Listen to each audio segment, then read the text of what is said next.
Mindset, a daily dose of practical wit and wisdom with a professional educator and trainer, Amazon best-selling author, United States Marine, television and radio host, Paul G. Markel. Each episode will focus on positive and productive ways to strengthen your mindset and help you improve your relationships, career goals, and overall well-being. Please welcome your host, Paul G. Markel.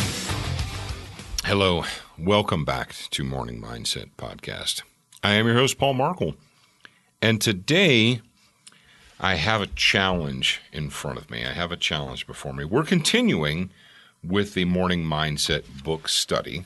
Yes, indeed we are. I have a copy in my hands right now. I have the paperback copy. And the topic for today is to do something or to be someone. And this is actually, maybe not the longest, but it's one of the longer chapters or sections in the book. And I always try to keep these right around 8 to 9 to maybe 10 minutes. I don't want them to go too long.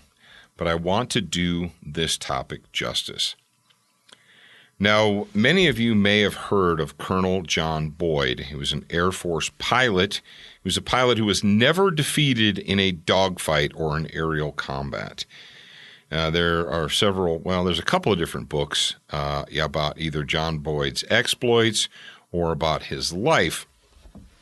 And as he was a career officer, he was a career Air Force officer, and he worked in the Pentagon, and it was a difficult situation for him because he was not a politician. He was very much like Patton in the fact that he wanted to do something, not to be someone. He wasn't concerned about a career path or getting more stars on his shoulder or more rank.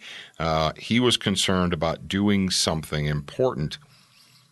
Now, after he passed away, there was a biography written about Colonel John Boyd, and the author interviewed a number of his friends and coworkers and compatriots, people who spent time with him in the Air Force and the Pentagon and so forth.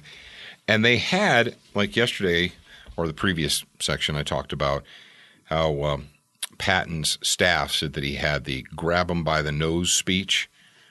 Well, John Boyd, Colonel John Boyd, he had a something or someone speech that he would give to young officers. And obviously, as a colonel, he had the opportunity to be in command of younger officers, lieutenants, and captains, and so forth. And his peers, those who knew John Boyd and who worked with him for a long time, they said that many of the young officers would be given the something or someone speech, and it went something like this. And obviously I'm paraphrasing because I can't read the entire chapter of the book. But essentially, John Boyd would tell these young officers, these young men, that at some point in time in their lives, they were going to have to make a decision.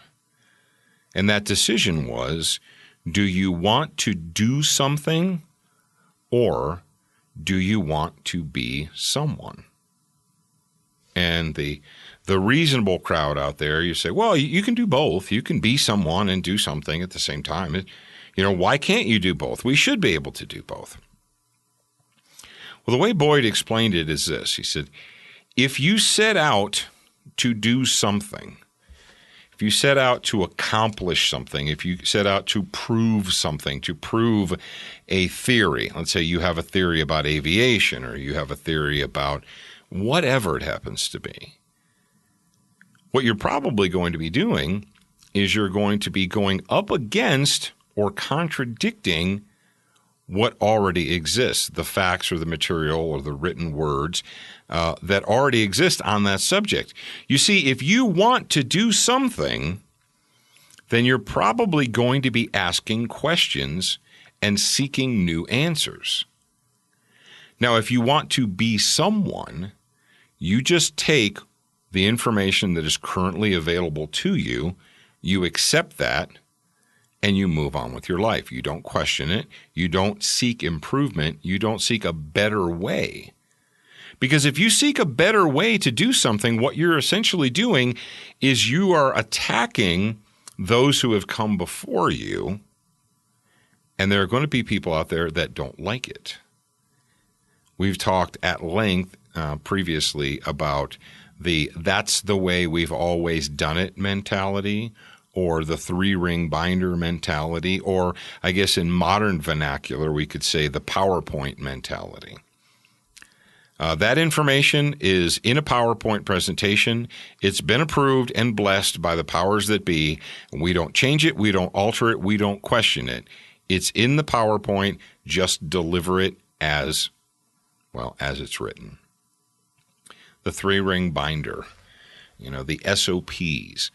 You report to a unit or a company or what have you, and you're told that's the way and you say, well, why are we doing it that way? It seems like there would be a more efficient or a better way to get that job done. And then the answer you're given is, that's the way we've always done it. Or that's what it says in the three-ring binder, and that's what we're going to do. Now, I'm not saying that you have to be an a-hole and step in and say everything that was, going on before I arrived is wrong. But the fact of the matter is, if you look at our sciences, at aviation, if you look at heart surgery, if you look at just, computer technologies, computer sciences, if you look at any area of endeavor, we're not doing it the same way today as we were 50 years ago or 40 years ago or 30 years ago or 20 years ago. And that's generally a good thing. For instance, our modern vascular surgeons, heart surgeons, are doing miraculous things that couldn't have been done 10 years ago, couldn't have been done 15 or 20 years ago. We have vascular surgeons that are repairing limbs and nerves and blood vessels, that are repairing limbs today that 20 years ago, arms and legs that 20 years ago, if you went into the hospital with that much damage, they would have just cut it off and thrown it away. They'd have incinerated that limb. And they just said, sorry, there's nothing we can do. We can't save it. But today we are. And why is that? We are able to do that because someone at some point in time said, you know what? We can do better than what we've been doing. The problem is, when you do that, there are people that aren't going to like it. There are people that have staked their careers on the old way, and you're going to make them unhappy, and they're not going to like you. They're not going to wrap their arms around you and give you a big smoochy kiss. They may actually say bad things about you in public. They may attempt to discredit you. They may attempt to besmirch your reputation. And a lot of people don't like that. A lot of people can't handle that. A lot of people want to be someone. Now, if you decide that you want to be someone, then you don't rock the boat. You don't ask hard questions. You don't suggest areas for improvement. You go along with what is there, and essentially you become what? A politician. Politicians never take hard stances. Very rarely will a politician ever take an absolute stance. Will they take a hard stance on any issue? Because they always want to have wiggle room. They want everyone to love them. They want everyone to vote for them. Because why? Because they want to be someone. They're not trying to do something, but they want to be someone. And so what Boyd, his advice to these young officers is like, at some point in your career, you're going to have to make a decision. Do I want to do something important? Do I want to make improvements? Do I want to make new discoveries? And if I do that, will that jeopardize my reputation? Because some people won't like it, and they'll be threatened by me. And because they're threatened by me, they will attempt to discredit me. And that is exactly what happened to Boyd. That's actually what happened to. If you look back on the history of the United States and many of the great inventors, the great designers, the great leaders, not politicians, leaders and politicians aren't the same. They ruffled feathers. They asked questions. They made hard decisions and hard choices. And they weren't appreciated for it. Albert Einstein and Thomas Edison, either one of them we talked about, they were referred to as stupid or dunces or, less than intelligent. People that today we consider geniuses, when they were younger, they weren't. So I really hate to shortchange this subject, and I want you guys to read the whole entire thing in the book, but at some point in time, everyone has a choice to make. Are you going to do something? Is it going to be your life's mission to do something that's extremely important that actually becomes your legacy? Or do you want to be someone? Do you want people to like you? Do you want to get, fast-tracked promotions and so forth? Because, most generals and admirals today in our military, they don't want to do something. They want to be someone. The generals and admirals in today's military are politicians. And that's one of the reasons we're in such trouble as a nation. So John Boyd would ask you, and he would tell you that it's not easy. If you decide you want to do something, it's going to be tough. You need to make a decision. Is it going to be worth it? And only you can answer that question. Sometimes it's easier just to be someone, to close your mouth, to go along, get along. Don't question authority. Don't question the way things are. Just smile, shake hands, and agree with people. And eventually they'll all like you because you're not questioning them. It's up to you. It's up to you. So that is it for today. I know we went a little bit long, and there's just no way I could have shortened it any more than it was. But it's a good way, according to my show notes, this show should be releasing on a Monday. So there you go. You can start off your week thinking about that. You can start off your week thinking, do I want to do something, or do I want to be someone? Yes, indeed.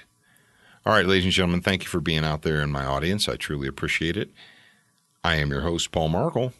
I'll talk to you again real soon. Thank you for spending time with us today. To get show notes, submit a topic request, and for more from your host, Paul G. Markel, visit morningmindsetpodcast.com. That's morningmindsetpodcast.com. Please leave a review for this podcast on your favorite podcast player. We appreciate your time and effort, and we look forward to reading your honest feedback.